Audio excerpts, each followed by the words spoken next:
So, apparently, wearing a t-shirt in modern day Britain that is insulting a politician may now require a roadside consultation with the Ministry of Approved Vocabulary.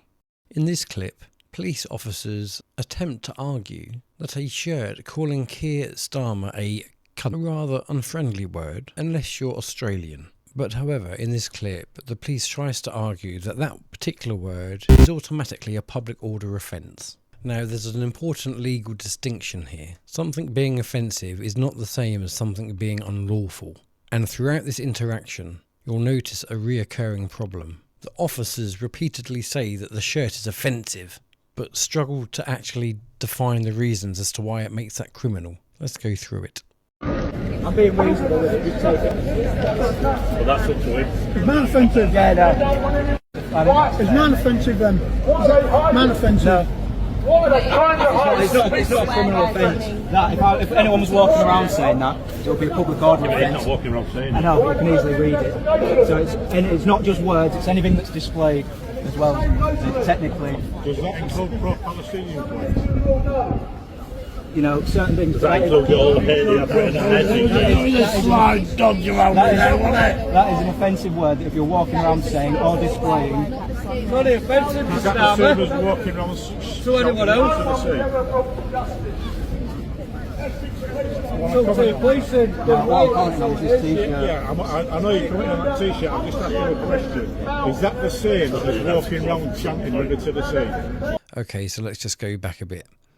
First off, if anyone was walking around saying that, it would be a public order offence. And straight away, that is legally shaky. Because no, swearing in public is not automatically a criminal offence.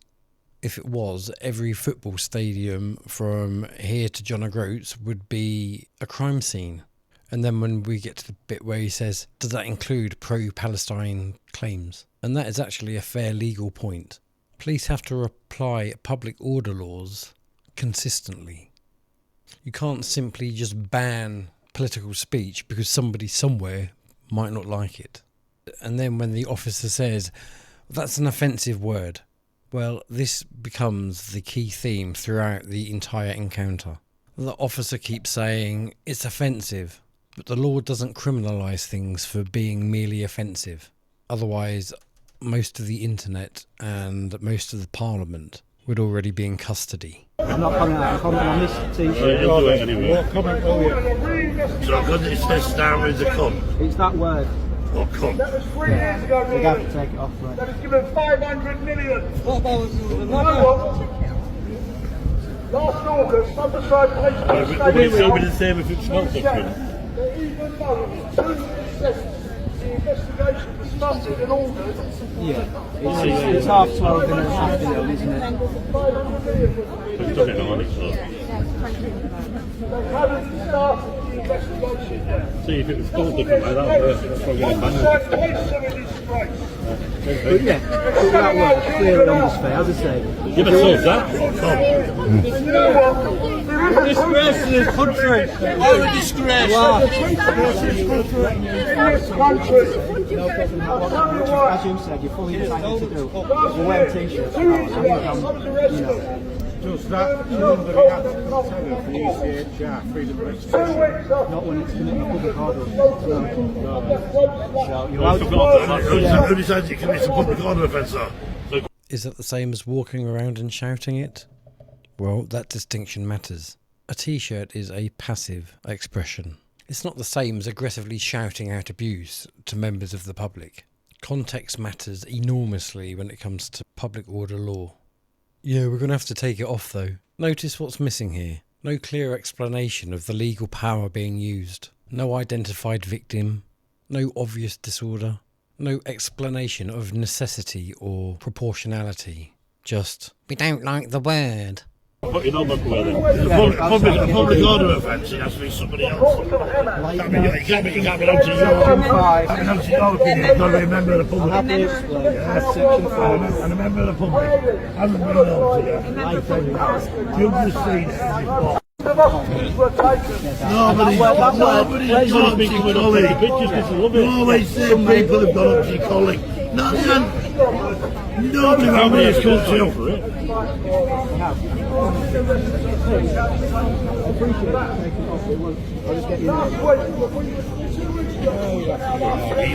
Asking for his details before it's ridiculous.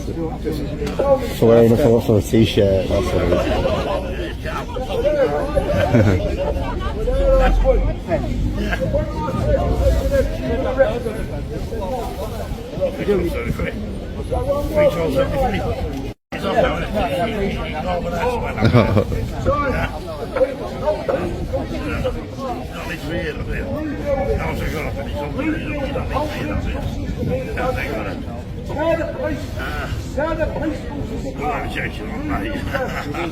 You know what? Come aside, please. Chief Constable. Under investigation. He was a bully, and he's the person that authorised my arrest and my charges. A bully.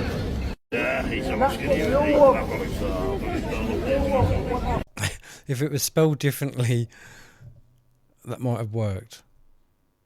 And this may be unintentionally the most hilarious part, because apparently the difference between lawful political expression and criminality is now creative spelling. Modern British jurisprudence. Add an asterisk to avoid arrest. It's a public order offence though. At this point the obvious question is, where's the actual evidence of harassment, alarm or distress? Because under the Public Order Act, police usually need more than someone might theoretically dislike it. You've received support from the public, which rather undermines the entire argument that society was collapsing to panic over a t-shirt. Now, just to be clear, police absolutely can intervene if behaviour becomes threatening, targeted, or genuinely disorderly. But criticism of politicians, even crude criticism, sits very close to the core of protected political expression. And if the threshold for police intervention becomes someone used a rude word about a politician, then England, is entering a very strange constitutional era indeed. Let me know what you think in the comments below, and I shall see you in the next video. Bye for now. Truth, freedom and unity return to Norfolk this summer. Join the Thetford Truth and Freedom Festival on July 17th and 18th, 2026 at the Angel Inn, Larling. 2 days where like-minded men and women gather to share ideas, raise the frequency and explore truth. From 10 a.m. to 6 p.m, enjoy guest speakers, topical presentations, then from 7 p.m. to midnight, relax with live bands, singers and a resident DJ. Camping pitches for tents or vehicles, with or without hookups, are available at a reduced rate for festival goers.